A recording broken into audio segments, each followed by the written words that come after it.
Hi guys, welcome to another Transformers toy review. We're having a look at a Generations Selects figure from the War for Cybertron trilogy line, and this is Nightbird, a deluxe class figure.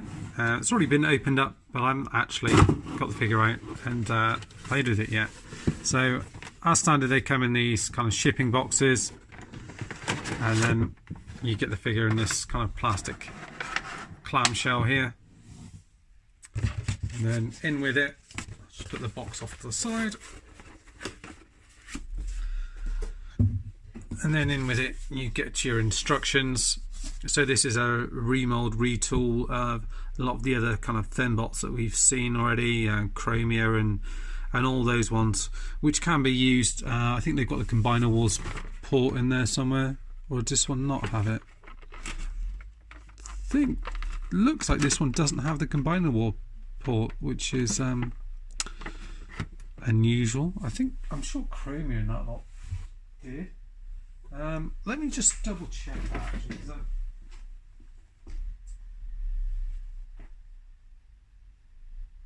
no, I don't think Chromia does, but it's kind of looks as if it's more based off the Chromia mold than anything else of the other ones. So I thought for some reason this one was also you could use it as a combiner, but you can't. So what we'll do is we've got this in the instruction manual, and we'll open her up and take a look at her. Right then, here she is in her robot mode, and I think they've done a very good job on her from what I can see so far, just having a little look. Their head sculpt's great. I really like that. They've done a really good job. It's a very kind of cartoon accurate, toon accurate kind of sculpt that they've gone for. The body shape's pretty good.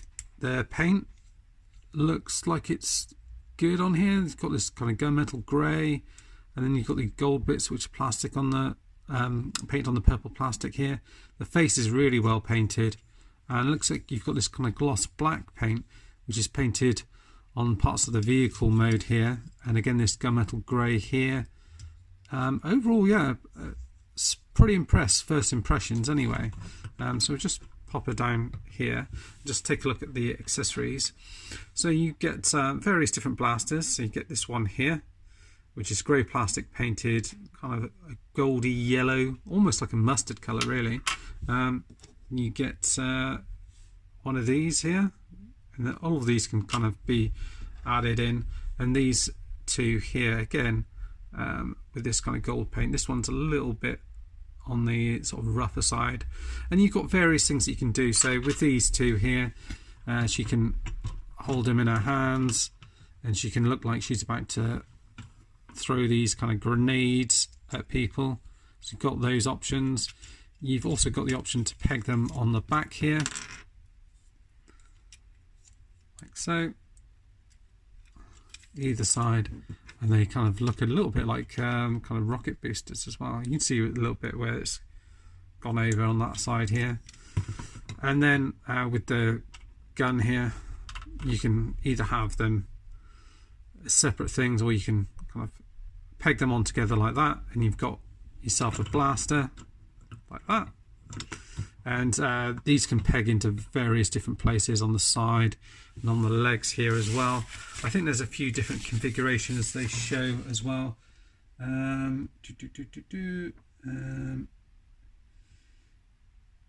Yeah, so there is one configuration they show here as well, which is kind of basically with all of them kind of plugged together, it looks like. So it looks like taking this off from here, and if you unplug these two from here, you can kind of just plug all of these guys together. So looking at it, I think they've got this one at the bottom here. Not sure how they sort of all plug together, but they do.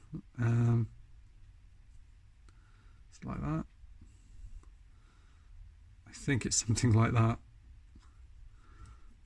None of them really want to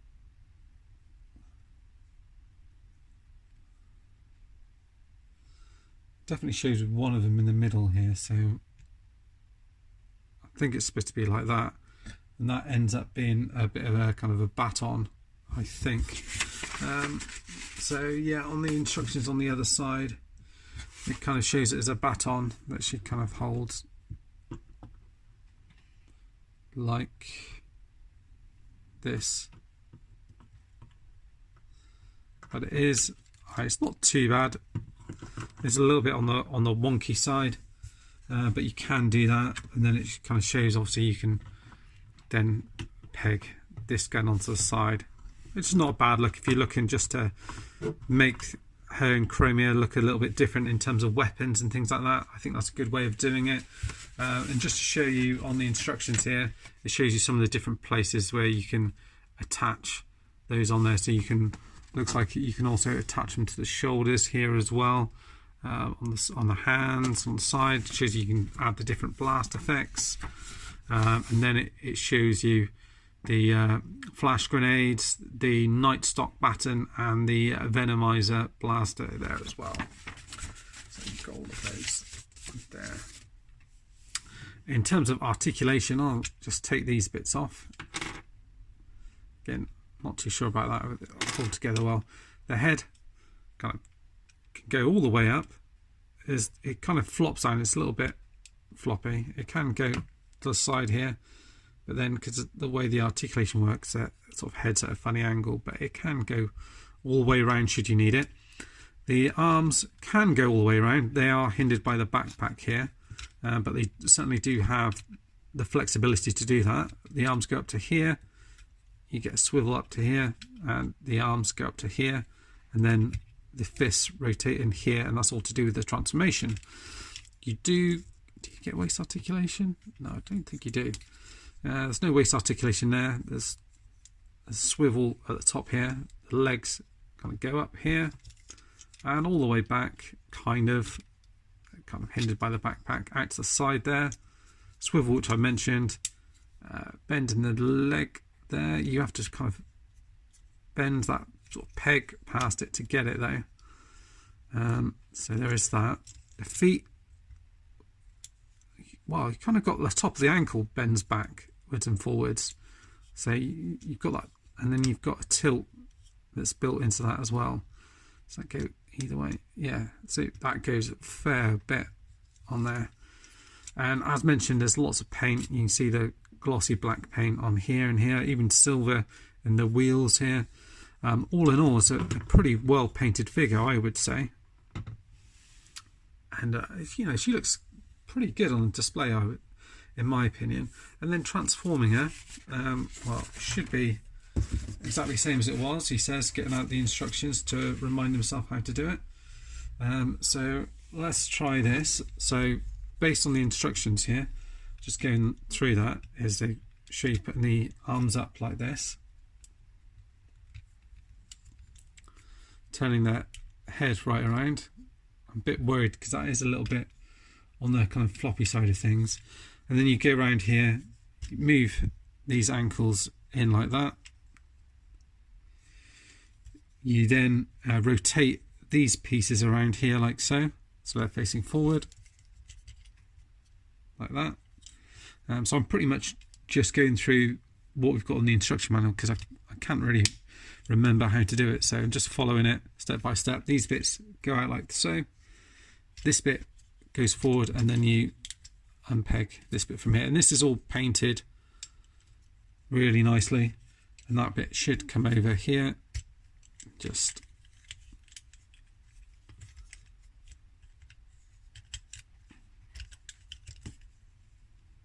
it looks like the feet kind of peg together as you do that.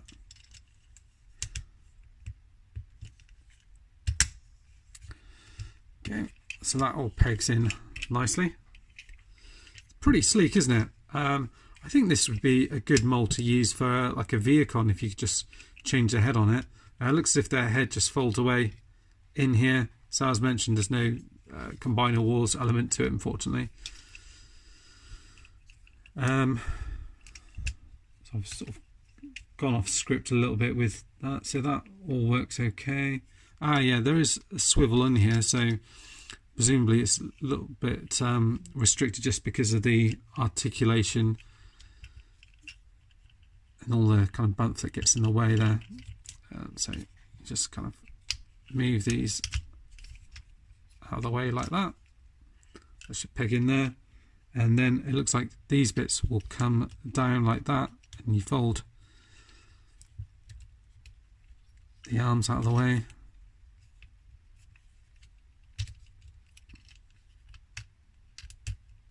Like that, so fold in. And then I think you're more or less done. It's then just a case of putting in all the weapons and everything. So you've got these bits here, which kind of plug onto the back. So they look like boosters. One of them doesn't peg on very well. In fact, neither of them really do.